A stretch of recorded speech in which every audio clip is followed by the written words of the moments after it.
ಮರಿಗಳಿಗೆ ಯಾಕಿಲ್ಲ ಕಾನೂನು? ಬೆಂಗಳೂರು ಫುಲ್ 5 ಜನ ಬ್ರೀಡರ್ಸ್ ಇದ್ದಿದ್ದು, ಇವತ್ತು 5 ಲಕ್ಷ ಜನ ಬ್ರೀಡರ್ಸ್ ಇದ್ದಾರೆ. ವರ್ಷದಲ್ಲಿ 4-5 ಸಲ ನಾಯಿಗೆ ಇಂಜೆಕ್ಷನ್ ಕೊಟ್ಟು ಹೀಟಿಗೆ ಬರಿಸ್ತಾರೆ.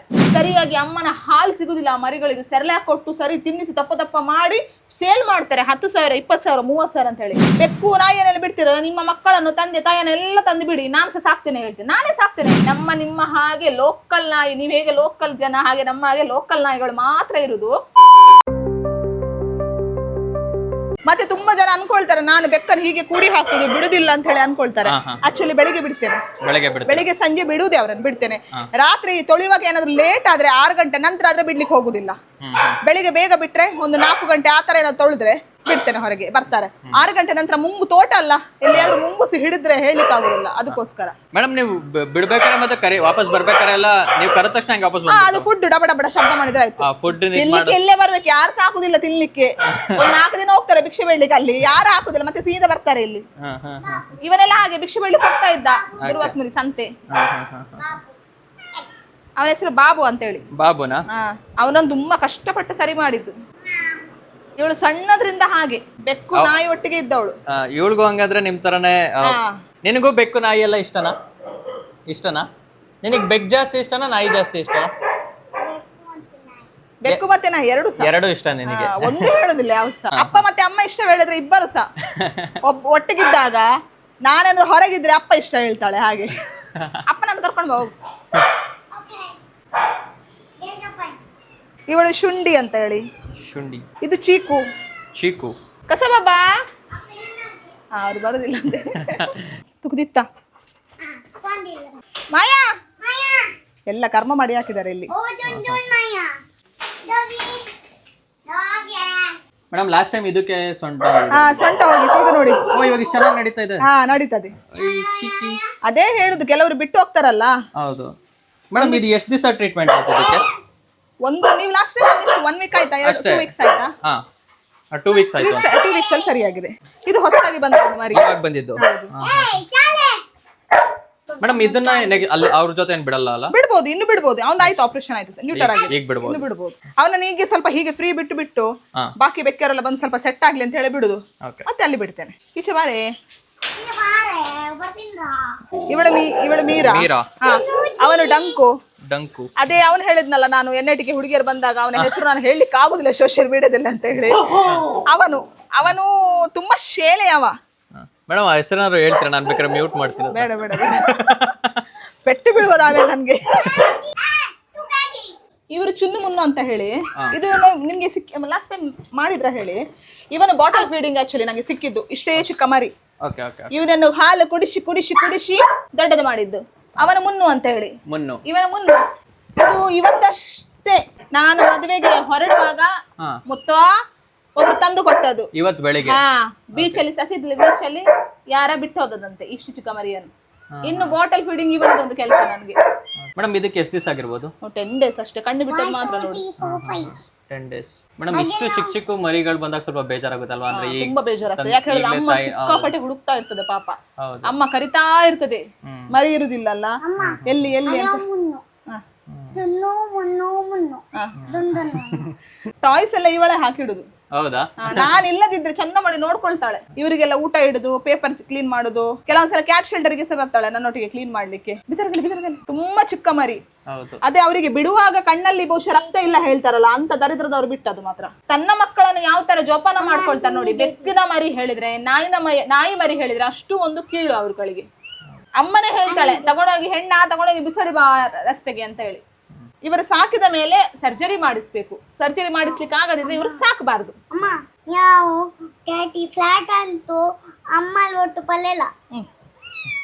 ಫೀಮೇಲ್ ಇದೆ ಅದಕ್ಕೆ.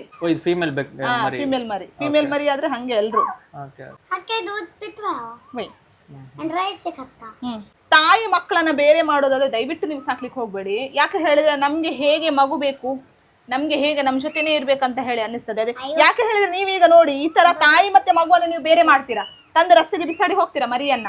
ನಾಳೆ ನಿಮ್ಮ ಮಕ್ಕಳು ನಿಮ್ಮನ್ನ ಅದೇ ಪರಿಸ್ಥಿತಿಗೆ ತಂದು ಇಡ್ಬೋದು, ಹೇಳಲಿಕ್ಕೆ ಆಗುದಿಲ್ಲ. ಯಾಕೆ ಹೇಳಿದ್ರೆ ಇದು ಕಲಿಯುಗ. ಮಾಡಿದ್ದಿನ್ನೋ ಮಾರ ಹೇಳ್ತಾರಲ್ಲ, ಈ ಜನ್ಮದಲ್ಲಿ ಮಾಡಿದ್ದು ಇದೇ ಜನ್ಮದಲ್ಲಿ ನಿಮ್ಗೆ ಸಿಗ್ತದೆ. ಯಾಕಂದ್ರೆ ನಾನು ಅದನ್ನ ಬಿಲೀವ್ ಮಾಡ್ತೇನೆ ಯಾವಾಗ್ಲೂ ಕೂಡ. ಕೆಲವರು ಇರ್ತಾರೆ, ಒಂದು ಉಂಡಾದ ತಕ್ಷಣ, ಹುಳಾದ ತಕ್ಷಣ ತಗೊಂಡೋಗಿ ರಸ್ತೆಗೆ ಬಿಸಾಡ್ತಾರೆ. ನಾಳೆ ಅವರ ಪರಿಸ್ಥಿತಿ ಹೇಗೆ ಯಾರಿಗೆ ಗೊತ್ತು ಅಲ್ವಾ? ಅವರಿಗೂ ನಾಳೆ ಏನಾದ್ರೂ ರೋಗ ಬರ್ಬೋದು, ಅವರಿಗೂ ಎಲ್ಲಿಯಾದ್ರೂ ಹುಳ ಆಗ್ಬೋದು, ಅವರಿಗೂ ನಾಳೆ ಅದೇ ತರ ಕೊಳ್ತು ಹೋಗ್ಬೋದು. ನಾಯಿಗಳಿಗೆ ಹುಳ ಆಗ್ತದೆ, ನನಗೆ ಬೆಕ್ಕುಗಳಿಗೆ ಹುಳ ಆಗ್ತದೆ, ಏನಾದ್ರು ಟ್ರೀಟ್ಮೆಂಟ್ ಬೇಕು, ನನಗೆ ಖಂಡಿತವಾಗ್ಲೂ ಬಂದೆ, ನಾನು ಖಂಡಿತವಾಗ್ಲೂ ಟ್ರೀಟ್ಮೆಂಟ್ ಮಾಡ್ತೇನೆ. ಇವಾಗ ನೋಡಿ, ಒಂದು ಕಿನ್ನಿಗಳಿಗೆ ಹೋಗ್ಲಿಕ್ಕುಂಟು, ಒಂದು ಕಾರ್ಕಳಕ್ಕೆ ಹೋಗ್ಲಿಕ್ಕುಂಟು ಟ್ರೀಟ್ಮೆಂಟಿಗೆ. ಇದು ಮುಗಿಸಿ ನಾನು ಹೋಗ್ಬೇಕು, ನನ್ನಿಂದ ಅದನ್ನ ನಾನು ಮಾಡ್ತೇನೆ. ಆದ್ರೆ ಮನುಷ್ಯರಿಗಾದ್ರೆ, ಅವನಿಗೆ ಅದೇ ತರ ಆದ್ರೆ ಏನ್ ಮಾಡ್ತಾನೆ ಅವನು? ಅದೇ ನಾನು ಹೇಳುದು, ಯಾರಿಗದು ಸಾಕುವ ಯೋಗ್ಯತೆ ಇದ್ರೆ ಸಾಕಿ. ನೋಡಿ, ಇವನು ಕೂಡ ಅಷ್ಟೇ ಚಿಕ್ಕ ಮರಿ ಇದ್ದಾಗ ನನಗೆ ಸಿಕ್ಕಿದ್ದು ಬಾಟಲ್ ಫೀಡಿಂಗ್. ಈಗ ಊಟ ಮಾಡ್ತೇನೆ, ಉಳ್ಳತನ ಉಲ್ಲನಕ. ಇನ್ನೊಂದು ಹೇಳ್ತೇನೆ, ನಾನು ಇರ್ಲಿಲ್ಲ ಆಕ್ಚುಲಿ. ನನಗೊಂದು ನನ್ನ ಡೋನರ್ನ ಮಗಳ ಮದುವೆ ಇತ್ತು, ಬ್ಯಾಂಗ್ಳೂರಿಗೆ ಹೋಗಿದ್ದೆ ನಾನು. ಒಂದೇ ದಿವಸಕ್ಕೆ ಹೋಗಿ ಬಂದವಳು. ಪಾಪ ನನ್ನ ಗಂಡ ರಜೆ ಮಾಡಿ ಕೂತಿದ್ರು ಕೆಲಸಕ್ಕೆ ಇಲ್ಲಿ ನೋಡ್ಕೊಳ್ಳಿಕ್ಕೆ. ಡೈರೆಕ್ಟ್ ಬಂದಿದ್ದಾರೆ, ಪುತ್ತೂರಿಂದ ಬಂದದ್ದು ಹೇಳಿದ್ರು. ನಾಯಿ ಮರಿಗಳದ್ದು ಫೋಟೋ ನಾನು ಕಳಿಸ್ತೇನೆ, ನಂಗೆ ವಾಟ್ಸಪ್ಪಲ್ಲಿ ಹಾಯ್ ಅಂತ ಹೇಳಿದ್ರೆ, ಕಳಿಸಿದ ತಕ್ಷಣ, ಅಲ್ಲ ನಿಮ್ಮ ಹತ್ರ ಜರ್ಮನ್ ಶೆಫರ್ಡ್ ಇಲ್ವಾ, ನಿಮ್ಮ ಹತ್ರ ಲ್ಯಾಬ್ ಇಲ್ವಾ, ಅದೆಲ್ಲ ನಿಮ್ಗೆ ಅಂಗಡಿಯಲ್ಲಿ ಸಿಗ್ತದೆ, ಹೋಗಿ ತಗೊಳ್ಳಿ ಹೇಳಿದ. ಅಂತದ್ದು ಕೆಲವು ಬರುದು ಅಂತದ್ದು. ಇವರಿಗೆ ಈ ನೋಡಿ ಎಷ್ಟು ಲ್ಯಾಬ್ ಇದೆ ಇಲ್ಲಿ, 4 ಲ್ಯಾಬ್ ಇದೆ. ಹೇಗಾಗಿದೆ? ಇನ್ನೊಂದು ಬ್ರೀಡ್ ಇದೆ ಅಲ್ಲಿ, ಸೈನ್ ಬರ್ನಾರ್ಡ್ ಅಂತ ಹೇಳಿ, ಅದು ಹೇಗಿದೆ? ಎಲ್ಲ ಅಬಂಡೆಂಟ್ ಮಾಡಿದ್ದು, ಸಾಕ್ತಾರೆ ಬಿಡ್ತಾರೆ. ಇವರೆಂತ ಗೊತ್ತುಂಟೆ ನಿಮ್ಗೆ? ನಾನು ಒಂದು ಎಂತ ಹೇಳಿದ್ರೆ, ಬೆಸ್ಟ್ ನಾಯಿ ನಿಮ್ಗೆ ದೇಸಿ ನಾಯಿ. ನಾನು ಯಾಕೆ ಹೇಳ್ತೇನೆ ಹೇಳಿದ್ರೆ, ಇಮ್ಯುನಿಟಿ ಪವರ್ ಸ್ಟ್ರಾಂಗ್ ಇರ್ತದೆ ನಿಮ್ಗೆ ದೇಸಿ ನಾಯಿಗೆ. ಬ್ರೀಡ್ ನಾಯಿ ತುಂಬಾ ಡೆಲಿಕೇಟ್ ಇರ್ತದೆ. ದಯವಿಟ್ಟು ಬ್ರೀಡ್ ನಾಯಿಗಳನ್ನ ತಗೊಳ್ಳೋದನ್ನ ನಿಲ್ಲಿಸಿ. ನಾನು ಅಷ್ಟೇ ಹೇಳುದು. ನೀವು ಯಾವಾಗ ನಿಲ್ಲಿಸ್ಲಿಕ್ಕೆ ಸ್ಟಾರ್ಟ್ ಮಾಡ್ತೀರಾ, ಬ್ರೀಡರ್ಗಳು ಬ್ರೀಡ್ ಮಾಡೋದನ್ನ ನಿಲ್ಲಿಸ್ತಾರೆ. ನೀವು ಯಾವಾಗ ನಿಲ್ಲಿಸ್ಲಿಕ್ಕೆ ಸ್ಟಾರ್ಟ್ ಮಾಡೋದಿಲ್ಲ, ಬ್ರೀಡರ್ಗಳು ಬ್ರೀಡ್ ಮಾಡ್ತಾನೆ ಇರ್ತಾರೆ. ತುಂಬಾ ಜನ, ಎಷ್ಟೋ ಜನ ಲೈಸೆನ್ಸ್ ಇಲ್ಲದೆ ಬ್ರೀಡ್ ಮಾಡ್ತಾ ಇದ್ದಾರೆ. ಎಷ್ಟೋ ಜನ ಸರಿಯಾಗಿ ಅಮ್ಮನ ಹಾಲು ಸಿಗುದಿಲ್ಲ ಆ ಮರಿಗಳಿಗೆ, ಸೆರ್ಲ್ಯಾಕ್ ಕೊಟ್ಟು ಸರಿ ತಿನ್ನಿಸಿ ತಪ್ಪ ಮಾಡಿ ಸೇಲ್ ಮಾಡ್ತಾರೆ. 10,000, 20,000, 30,000 ಅಂತ ಹೇಳಿ. ನಾಯಿ ನೀವು ಅಷ್ಟೇ, ನಿಮ್ಗೆ ಬ್ರೀಡ್ ನಾಯಿ ತರಾನೇ ಅದಕ್ಕಿಂತ ಒಂದು ದೊಡ್ಡ ಮಟ್ಟದಲ್ಲಿ ನಾಯಿಗಳು ಬೆಳಿತವೆ. ಯಾಕೆ ಹೇಳಿದ್ರೆ, ನೀವು ದೇಸಿ ನಾಯಿಗಳನ್ನ ಅಷ್ಟೇ ಪ್ರೀತಿಯಿಂದ ಸಾಕಿ, 6 ತಿಂಗಳಿಗೆ ಒಂದ್ಸಲ ಡಿವರ್ಮಿಂಗ್ ಮಾಡಿ, ವರ್ಷಕ್ಕೊಂದ್ಸಲ ವ್ಯಾಕ್ಸಿನೇಷನ್ ಮಾಡಿ, 6 ಮಂತ್ ಅಲ್ಲಿ ಸರ್ಜರಿ ಮಾಡಿ, ಎಷ್ಟು ಚಂದ ಆಗ್ತದೆ ನಾಯಿಗಳು. 15 ದಿವಸಕ್ಕೊಂದ್ಸಲ ಸ್ನಾನ ಮಾಡಿಸಿ. ನಿಮ್ಮ ಬ್ರೀಡ್ ನಾಯಿಗಿಂತ ನಾಯಿ ಒಳ್ಳೆ ಮಾಡಿ ಬೆಳಿತವೆ. ಸೊ ಬ್ರೀಡ್ ಹೇಳಿದ್ರೆ ನಿಮ್ಗೆ ಪ್ರೆಸ್ಟೇಜ್ ಮುಖ್ಯ, ನಿಜ. ಆ ದೇಸಿ ನಾಯಿಗಳನ್ನ ಬ್ರೀಡ್ ನಾಯಿಗಳಿಗಿಂತ ಒಂದು ಮಟ್ಟದಲ್ಲಿ ಎತ್ತರದಲ್ಲಿ ಬೆಳೆಸಿ, ಪ್ರೆಸ್ಟೇಜ್ ಇನ್ನೂ ಜಾಸ್ತಿ ಆಗ್ತದೆ, ವಿನಃ ಕಡಿಮೆ ಆಗುದಿಲ್ಲ ನಿಮ್ದು. ಕೆಲವರಿಗೆ ಅದೇ ಬ್ರೀಡ್ ನಾಯಿ ವಾಕಿಂಗ್ ಹೋಗುವಾಗ ಬ್ರೀಡ್ ನಾಯಿ ಬೇಕು. ಆ ಪಗ್, ಆ ಪೊಮರಿಯನ್, ಲ್ಯಾಬ್, ಜರ್ಮನ್ ಶೆಪರ್ಡ್, ಡಾಬರ್ಮ್ಯಾನ್, ಎಷ್ಟು ನಾಯಿಗಳನ್ನು ವಾಕಿಗೆ. ಅದಕ್ಕೆ ಸೊಂಟ ಬಿದ್ದಾಗ, ರೋಗ ಬಂದಾಗ ಇವರಿಗೆ ಆ ನಾಯಿಗಳದ್ದು ಗುರ್ತವೇ ಇರುವುದಿಲ್ಲ. ಎಲ್ಲಿಯಾ ತಗೊಂಡೋಗಿ ಬಿಟ್ಟು ಬರ್ತಾರೆ. ಈಗ ಮೊನ್ನೆ ನಂಗೊಂದು ಫೋನ್ ಬಂತು, ಎಲ್ಲಿ ಕದ್ರಿಯಲ್ಲಿ ಅಂತೆ, ಹಸ್ಕಿಯನ್ನು ಬಿಟ್ಟಿದಾರಂತ ಹೇಳಿ, ಯಾರೋ ಬಿಟ್ಟು ಹೋಗಿದಾರಂತ ಹೇಳಿ. ಸೊ ನಾನು ವಿಡಿಯೋ ಕಳಿಸಿ ಹೇಳಿದ್ರೆ ಮತ್ತೆ ಅವ್ರಿಗೆ ಸುದ್ದಿ ಇಲ್ಲ. ಅದಕ್ಕಿಂತ ಮುಂಚೆ ಬ್ಯಾಂಗ್ಳೂರಲ್ಲಿ ಒಂದು ರಾಟ್ ವೀಲರ್ ವೇಸ್ಟ್ ತಿಂತಾ ಇದೆ ಅಂತ ಹೇಳಿ ಬಂತು. ಅದು ನನಗೆ ಸುಮಾರು ಕಾಲ್ಸ್ ಮೆಸೇಜ್ ಬಂತು, ಹೀಗೀಗೆ ಅಂತ ಹೇಳಿ. ಮತ್ತೆ ಡೈರೆಕ್ಟ್ ನಾನು ಅವ್ರಿಗೆ ಫೋನ್ ಮಾಡಿಗಳು, ಅದು ಮನೆಯ ಸಾಕು ನಾಯಿಗಳೇ, ಹಾಗೆ ಬಿಟ್ಟದ್ದವರು, ಅದು ಬರ್ತದೆ ಹೋಗ್ತದೆ ಅಂತ ಹೇಳಿ. ಕೆಲವೊಂದು ನಾಯಿಗಳ ಅವಸ್ಥೆ ಹೇಳುದು ನಾನು. ಪ್ಲಾಸ್ಟಿಕ್ ತಿಂದ್ರೆ ಏನಾಗ್ತದೆ? ಬೆಕ್ಕಾಗ್ಲಿ ನಾಯಿ ಆಗ್ಲಿ, ನಮ್ಗೆ ಬೆಕ್ಕುಗಳು ಎಷ್ಟು ಸಿಗ್ತಾವೆ ಮಾರ್ಕೆಟ್ ಅಲ್ಲಿ, ಜೆಪ್ಪು ಮಾರ್ಕೆಟ್ ಅಲ್ಲಿ ರಾಶಿ ಇರ್ತದೆ. ರಾಶಿ ಹೇಳಿದ್ರೆ ರಾಶಿ. ಕೆಲವೊಂದು ಬೋರ್ಡ್ ಹಾಕಿ ಬಿಡ್ತೇನೆ, ಎಂತ ಪೋಸ್ಟರ್ ಹಾಕಿ ಬಿಡ್ತೇನೆ, ಬೆಕ್ಕು ನಾಯಿಯನ್ನೆಲ್ಲ ಬಿಡ್ತೀರ, ನಿಮ್ಮ ಮಕ್ಕಳನ್ನು ತಂದೆ ತಾಯಿಯನ್ನೆಲ್ಲ ತಂದು ಬಿಡಿ, ನಾನು ಸಹ ಸಾಕ್ತೇನೆ ಹೇಳ್ತೇನೆ. ನಾನೇ ಸಾಕ್ತೇನೆ. ಇಷ್ಟು ನಾಯಿಗಳ ಬೆಕ್ಕುಗಳು ಸಾಕುವಾಗ ನಿಮ್ಮ ಅಪ್ಪಮ್ಮನವರು ಸಾಕೋದು ನನಗೆ ದೊಡ್ಡ ವಿಷಯ ಅಲ್ಲ, ತಂದು ಬಿಡಿ, ನಾನು ಸಾಕ್ತೇನೆ ಅಂತ ಹೇಳ್ತೇನೆ. ಬೇರೆ ಎಂತ ಮಾಡುವ ಹೇಳಿ? ಇಷ್ಟು ಸರ್ಜರಿ ಕ್ಯಾಂಪ್ಸ್ ಮಾಡ್ತೇನೆ. ಈಗ ನಾಳ್ದು 23, 24 ಸರ್ಜರಿ ಕ್ಯಾಂಪ್ಸ್ ಇದೆ. ಆದ್ರೂ ಕೂಡ ಕೆಲವರು ಹಠಕ್ಕೂ ಕೂಡ ಮಾಡಿಸುದಿಲ್ಲ ಅಲ್ಲ. ಎಷ್ಟು 1,200 ಕೊಡ್ಲಿಕ್ಕೆ ಅವರಿಗೆ ಕಷ್ಟ ಆಗುದು. ಕೆಲವರು ಬರೀ ದರಿದ್ರದವರು ಇರ್ತಾರೆ. ನಾನು ಕೆಲವು ಹೇಳುವಾಗ ನನಗೆ ನೀವು ಬೈತೀರಾ ಹೇಳ್ತೀರಾ.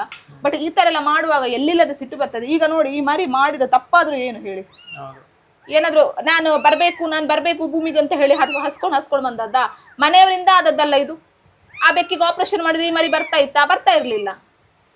ಆಪರೇಷನ್ ಮಾಡುದಿಲ್ಲ, ಅದನ್ನ ತಂದು ರಸ್ತೆಗೆ ಬಿಸಾಡಿ ಹೋಗ್ತಾರೆ. ಮೇಡಮ್, ಇವಾಗ ಈ ನಾಯಿಗಳ ವಿಚಾರ ನಾವು ತಗೊಂಡ್ರೆ ಕಂಪ್ಲೀಟ್ ಇವಾಗ ಅದೊಂಥರ ಪ್ರಾಣಿ ಮೇಲೆ ಇಷ್ಟ ಅನ್ನೋದಕ್ಕಿಂತ ಹೆಚ್ಚಾಗಿ ಬಿಸ್ನೆಸ್ ಆಗ್ಬಿಟ್ಟಿದೆ.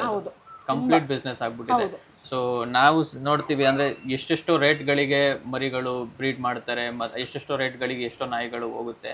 ಆ ಬಿಸ್ನೆಸ್ ಆಗಿರೋದ್ರ ಬಗ್ಗೆ ನಿಮ್ಮ ಅಭಿಪ್ರಾಯ ಏನ್ ಅನ್ಸುತ್ತೆ ಮೇಡಮ್? ಈಗ ಲೈಸೆನ್ಸ್ ಇಲ್ಲದ್ರೆ ಬ್ರೀಡ್ ಮಾಡ್ತಾರೆ ಅಂತ ನಾ ಹೇಳಿದೆ. ಎಷ್ಟು ಇನ್ನೊಂದು ಹೇಳ್ತೇನೆ, ಸುಪ್ರೀಂ ಕೋರ್ಟ್ ಇಂದ ಆರ್ಡರ್ ಇನ್ನು ಪಾಸ್ ಆಗ್ಲಿಲ್ಲ.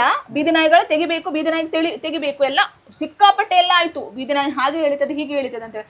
ಬ್ರೀಡರ್ಗಳಿಗೆ ಯಾಕಿಲ್ಲ ಕಾನೂನು? ಬ್ರೀಡರ್ಗಳಿಗೆ ಲೈಸೆನ್ಸ್ ಕಂಪಲ್ಸರಿ ಅಂತ ಯಾಕೆ ಮಾಡುದಿಲ್ಲ? ವರ್ಷದಲ್ಲಿ ಒಂದೇ ಸಲ ಬ್ರೀಡ್ ಮಾಡ್ಬೇಕಂತ ಹೇಳಿ ಯಾಕೆ ಮಾಡುದಿಲ್ಲ?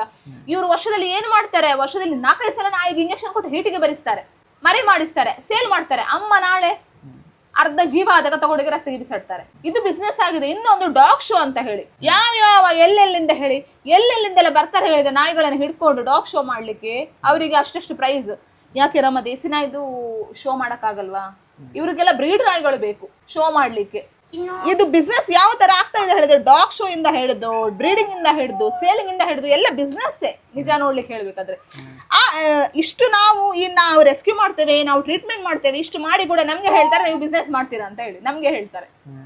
ಇದ್ರಲ್ಲಿ ನಂಗೆ ಏನು ಬಿಸ್ನೆಸ್ ಕಾಣಿಸ್ತದೆ ಅದು ನಂಗೆ ಅರ್ಥ ಆಗೋದಿಲ್ಲ. ಹೇಳುದು ಹಾಗೆ ನಿಜವಾಗಿ ಬ್ರೀಡರ್ಗಳು ಮಾಡುವಂಥದ್ದು ಬಿಸ್ನೆಸ್. ನಾನು ಏನು ಬಿಸ್ನೆಸ್ ಮಾಡ್ತಾ ಇದ್ದೇನೆ ಇಲ್ಲಿ? ನನ್ಗೆ ಮಾತ್ರ ತುಂಬಾ ಜನ ಕೇಳಿದ್ರು, ನಾಯಿ ಮರಿ ಕೊಡ್ತೀರಾ, ಬೆಕ್ಕಿನ ಮರಿ ಕೊಡ್ತೀರಾ, ಎಷ್ಟು ರೇಟ್ ಅಂತ ಹೇಳಿ. ಅಂದ್ರೆ ಅವರ ಮನಸ್ಸಲ್ಲಿ ಬ್ರೀಡ್ ಅಂತ ಹೇಳಿ. ಹೌದು, ಸುಮಾರು ಜನಕ್ಕೆ ಹಂಗೆ ಅನ್ಕೊಂಡಿದ್ದಾರೆ. ನನ್ನ ಮನೆಯಲ್ಲಿ ಇರುವುದು ದೇಸಿ, ನಿಮ್ಮ ಹಾಗೆ ಲೋಕಲ್ ನಾಯಿ. ನೀವ್ ಹೇಗೆ ಲೋಕಲ್ ಜನ ಹಾಗೆ ನಮ್ಮ ಹಾಗೆ ಲೋಕಲ್ ನಾಯಿಗಳು ಮಾತ್ರ ಇರುದು. ನಮ್ಮ ಹಾಗೆ ಇಂಡಿ ಬ್ರೀಡ್ಸ್, ಅವುಗಳಿಗೆ ಹಣ ಕೊಡ್ಲಿಕ್ಕಿಲ್ಲ. 6 ತಿಂಗಳಲ್ಲಿ ನಾನೇ ಫ್ರೀಯಾಗಿ ಆಪರೇಷನ್ ಮಾಡಿಸ್ತೇನೆ. ಹೆಣ್ಣು ನಾಯಿಯಾಗ್ಲಿ ಗಂಡು ನಾಯಿಗ್ಲಿ ಆಪರೇಷನ್ ಕಂಪಲ್ಸರಿ. ಕೆಲವರು ತಗೊಂಡು ಹೋಗ್ತಾರೆ, ಕೆಲವರು ಹೆಣ್ಣ ಹೇಳ್ತಾರೆ. ಮೊನ್ನೆ ಒಬ್ರು, ಅವರ ಹೆಸರು ನನಗೆ ಮನೋಜ್ ರೈ ಏನೋ ಹೆಸರು ಬರ್ತದೆ ಅವ್ರದ್ದು, ಅವರು 2 ಫೀಮೇಲ್ ನಾಯಿಯನ್ನು ಅಡಾಪ್ಷನ್ ಮಾಡ್ಕೊಂಡ್ರು. ಎಷ್ಟು ಚಂದ ಮಾಡಿ ನೋಡ್ತಾ ಇದ್ದಾರೆ ಗೊತ್ತುಂಟು ಅವರು. ಅಂತ ಜನಗಳು ಸಿಗ್ಬೇಕು. ನಂಗೆ 2 ಹೆಣ್ಣೆ ಬೇಕು ಮೇಡಮ್, ಆಪರೇಷನ್ ನಾನು ಮಾಡಿಸ್ತೇನೆ, ನೀವು ನಂಗೆ 2 ಹೆಣ್ಣು ಕೊಡಿ ಅಂತ ಹೇಳಿ ತಗೊಂಡು ಹೋಗಿದ್ದಾರೆ. ಅದು ಖುಷಿ ಆಗ್ತದೆ. ಕೆಲವರು ಆ ತರ ಇರ್ತಾರೆ, ಕೆಲವರು ಒಬ್ಬೊಬ್ರು ಒಂದೊಂದು ಮೆಂಟಾಲಿಟಿ. ಅವ್ರು ಎಂತ ಮಾಡುದು ಹೇಳಿ. ಇದ್ರ ಹೆಸರೇನು? ಹೆಸರಿಲ್ವಾ? ಅಟ್ಲೆ ತಿನ್ನೀರತ್ತೆ ಚಿನ್ನು ಸುಬ್ರಾಯ ಅಂಗಸ್ಪಳೆ ಬೆಸ್ಟ್ ಆಡಿದ. ಈ ಬೆಂಗಳೂರಲ್ಲಿ ಕನ್ನಡಾಂಬೆ ಸೇವಾ ಪ್ರಶಸ್ತಿ ಅಂತ ಹೇಳಿ ಸಿಕ್ಕಿದ್ದು ನಮ್ಗೆ. ಆಸರೆಗೆ ಎಲ್ಲ ಸಿಕ್ಕಿದ, ಆಸರೆಗೆ ಹೆಸರು ಮಾತ್ರ ನಂದಷ್ಟೇ. ತಗೊಳ್ಳಿಕ್ಕೊಂದು ಜನ ಬೇಕಲ್ಲ, ಹಾಗೆ ನಾನು ಮಕ್ಕಳ ಹೆಸರಲ್ಲಿ ಸಿಕ್ಕಿದ್ದು ನನಗೆ. ಒಟ್ಟು ಇದೆಲ್ಲ ನಿಮಗೆ ಬಂದಿರೋ ಪ್ರಶಸ್ತಿಗಳು ಎಲ್ಲ ನನಗೆ ಬಂದಿರೋದು. ಇನ್ನು ಸ್ವಲ್ಪ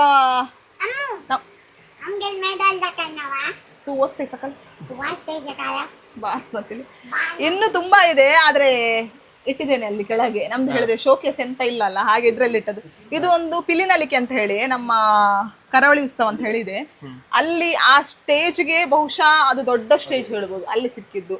ಸೊ ಎಲ್ಲ ಇದು ನನ್ನ ಮಕ್ಕಳಿಗೆ ಸಿಕ್ಕಿದ್ದು. ಈಗ ನನ್ನ ಮಧ್ಯದಲ್ಲಿ ನನ್ನ ಮಕ್ಕಳಿಗೆ ಇರ್ಲಿ ಅಂತ ಹೇಳಿ ಇದು ಒಂದು ಸುನಿಲಿಗೆ ಸಿಕ್ಕಿದ್ದು. ಸೊ ಇದೆಲ್ಲ ನಮ್ಮ ಆಸರೆಗೆ ಸಿಕ್ಕಿದಂತಹ ಅವಾರ್ಡ್. ಇದು ನಮ್ಗೆ ಅಭಯ ಬ್ರೇವರಿ ಅವಾರ್ಡ್ ಅಂತ ಹೇಳಿ ಮೊನ್ನೆ ರೀಸೆಂಟ್ ಆಗಿ ಸಿಕ್ಕಿದ್ದು, ಪಾ ಪ್ರೊಟೆಕ್ಟರ್ ಅಂತ ಹೇಳಿ. ಸೊ ಗೈಸ್, ಇಷ್ಟ ಆಗಿತ್ತು ಅಂದ್ರೆ ಸಾಕ್ಷಿ ಸುನಿಲ್ ಕಾಮತ್ ಅವರ ಬೆಕ್ಕುಗಳ ಪರಿಚಯ. ಸೊ ಸುಮಾರು ಜನ ಕಮೆಂಟ್ ಮಾಡಿರಿ ನನಗೆ, ಸೊ ಬೆಕ್ಕಗಳದ್ದು ವಿಡಿಯೋ ಮಾಡಿ ಅಂತ. ಸೊ ಈ ವಿಡಿಯೋ ನಿಮ್ಗೆಲ್ಲ ಇಷ್ಟ ಆಯ್ತು ಅಂತ ಅನ್ಕೊಂಡಿದ್ದೀನಿ. ಸೊ ಈ ವಿಡಿಯೋ ಇಷ್ಟ ಲೈಕ್ ಮಾಡಿ, ಶೇರ್ ಮಾಡಿ, ಕಮೆಂಟ್ ಮಾಡಿ, ಆದಷ್ಟು ಫ್ರೆಂಡ್ಸ್ ಅಂಡ್ ಫ್ಯಾಮಿಲಿ ಜೊತೆ ವಿಡಿಯೋ ಶೇರ್ ಮಾಡಿ ಅಂತ. ಮತ್ತೆ ಇನ್ನೊಂದು ಇಂಟ್ರೆಸ್ಟಿಂಗ್ ಜೊತೆ ಆದಷ್ಟು ಬೇಗ ಸಿಗ್ತೀನಿ. Stay tune. ಬೈ, ನಮಸ್ತೆ.